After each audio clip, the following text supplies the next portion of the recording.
In this video, I'm going to walk you through how to broadcast in Manychat. Let's get started. First of all, I have an offer for you. You can head over to the link in the description below to get a 1-month pro plan on Manychat completely for free, so be sure to check that out. Now, let's look at what we're working with. On the left side of your Manychat dashboard, you'll see multiple options like Home, Contacts, Automations, Live Chat, and more. These tools help you manage and customize your chatbot experience. If you want to send a broadcast, you might be wondering where to start. Head over to Settings, and from there, you'll find API connections. While Manychat doesn't have a built-in broadcast feature yet, you can explore different integrations and third-party apps that connect with Manychat to help you send broadcasts.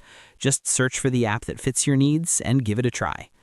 I'll keep you updated if Manychat adds native broadcast features in the future. In the meantime, don't forget to use the link in the description to grab your free 1-month pro plan. Thank you so much for watching. Stay tuned, and I'll see you in the next video.